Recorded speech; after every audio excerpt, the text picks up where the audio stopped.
I wish my all students a very good morning. So students, today we are going to read chapter number 3 from LR book. LR book chapter number 3. You can see the cover page here.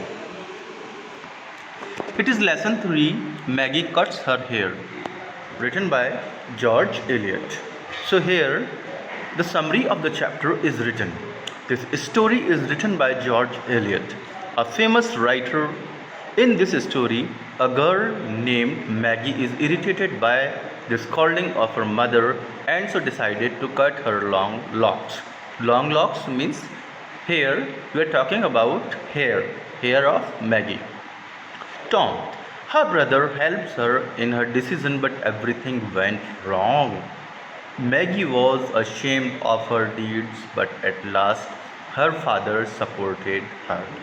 So, students, just be ready, open your book, and go through the extract. Characters. So, here we know about the characters. Maggie. Maggie is the main character in this chapter. Maggie is an impulsive and sensitive girl with a will of her own who loves her father and brother a lot. But here, Mrs. Tulliver and Aunt Glegg, they used to scold her most of the time, and they did not spend time with Maggie, so that Maggie used to look untidy. Second character is Tom, Maggie's brother, and affectionate but mischievous lad. Lad means boy. Mr. Tulliver, Maggie's father, a kind and doting father who helps the child to overcome the grief. Mrs. Tulliver, Maggie's mother, worried about her relatives, approval about her daughter. Mrs. Tulliver, mother of Maggie. Just remember, Aunt Glegg, harsh, judgmental, and unforgiving.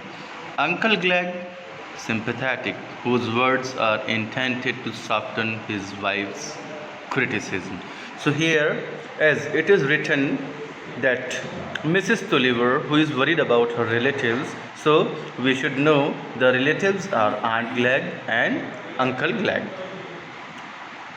So we start the story from here. Maggie cuts her hair. So here on chapter number 1, it is written that the Dodsons were certainly a handsome family. The name of the family, students, you have to remember. They are Dodsons. Dodsons family we are talking about. And Mrs. Glegg was not the least handsome of the sisters, as she sat in Mrs. Tulliver's armchair. So on page number 1, it is told that Aunt Glegg doesn't like hairstyle of Maggie, as she did not brush up her hair and she doesn't groom herself. So with harsh words she says to Maggie, go and brush up your hair, and she is supported by Mrs. Tulliver. Tom. Tom is a boy who used to study in a residential school. So he is also scolded by these two ladies, Mrs. Tulliver and Mrs. Glegg. Now we come on to the next page. Next page tells about that Maggie was disturbed a lot. She doesn't like the behavior of her mother and her aunt, as she scolded her to brush up her hair. So here Maggie decides to cut the locks of her. She decides to cut her hair, and she takes help of her brother Tom. Maggie goes to her room and she takes a scissors, and then she cuts she cuts her hair. Although Maggie is afraid what is going to happen next, she knows that she will be scolded by her mother and aunt, but she doesn't want any scolding, so she decides to cut her hair. Here what happens, it is dinner time and Maggie was feeling hungry. So here her brother Tom asks Maggie to go to the dinner table, but Maggie is afraid. What would the aunt say? What would she tell about her haircut? So Maggie is scolded, and in the picture you can see that her brother Tom is helping her in cutting her hair. So here Tom calls Maggie an idiot because after cutting her hair she was looking queer, she was looking strange, and Maggie was also afraid when she saw herself in the mirror. Next page. Next page, first line you can see, don't laugh at me, Tom, said Maggie in a passionate tone. With an outburst of angry tears, Maggie is crying, stamping and giving him a push. Now then, Spitfire, said Tom. Spitfire means very much angry. Tom was angry because it was decided by Maggie. It was not decided by Tom. So Tom is angry here and he decides to go to take his dinner, and he goes and he asks Maggie if she was accompanying him for taking dinner. Maggie was quite afraid. So here in this line you can see, oh my buttons, I tell you, oh my buttons, Maggie, you shall catch it, exclaimed Tom. You should better not cut any more off. Snip. Snip is the sound of scissors. Maggie is not stopping herself. She wants to get rid of her hair, and continuously she is cutting and cutting and cutting her hair.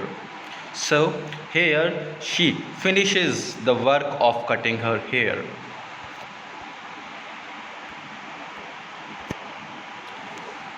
Now they go to the Now Maggie and Tom, they both decide to go to the dinner table, but when Maggie reaches at the dinner table, Mrs. Tulliver gave a little scream as she saw her and felt such a turn that she dropped the large gravy spoon into the dish, with the most serious results to the tablecloth. Mrs. Tulliver was very much angry seeing Maggie, what conditions she had made of herself. So here Mr. Glegg, who is a kind man, he just make fun of Maggie, and he says that he doesn't know who the girl was sitting there at the table. And then Maggie starts crying in tears. No one was helping Maggie to overcome her grief, but just come on to the last paragraph. Come, my wench. Wench means little girl. Come, my wench, said her father, soothingly, putting his arm around her. Never mind, you was I. The right to cut it off, it plagued you. Give over crying. Give over crying, stop crying. Father will take your part means कि father will favor you. Delicious words of tenderness. After hearing these words of tenderness, Maggie feels relaxed and she just hugs her father. Now we come on to the last paragraph of the chapter. How your husband does spoil that child, Bessie, said Mrs. Glegg.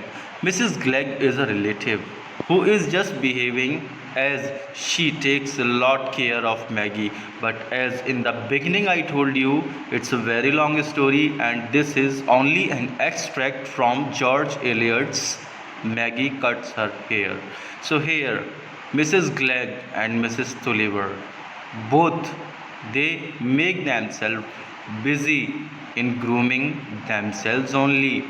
It will be the ruin of her if you don't take care. So Mrs. Glegg is saying that you should take care of your child, and in the beginning you could see that it was Mrs. Glegg and Mrs. Tulliver who scolded the girl as she did not brush up her hair. Mrs. Tulliver's domestic sorrows seemed at this moment to have reached the point at which insensibility begins. She took no notice of her sister's remark, but threw back her cap strings and served the pudding with silent resignation. That here Mrs. Tulliver submitted that she should take care of her child. If she had taken care of her child, of her girl child, then definitely she would not take that decision which made her cry. With the dessert there came escape. Dessert, you all know that it is a sweet dish which is served after the meal. So here at last the term dessert is used that after crying and sobbing there was a relaxation in the house. For the children were told they might have their nuts in the summer house, since the day so mild, and they played among the budding bushes of the garden. Means the behavior of her mother slightly changed, and she started taking care of her child. So students, here you have to go through the chapter, and in the live class if you have any doubt we will discuss and I will solve your doubts. So next comes the hard words which will improve your vocabulary. Hard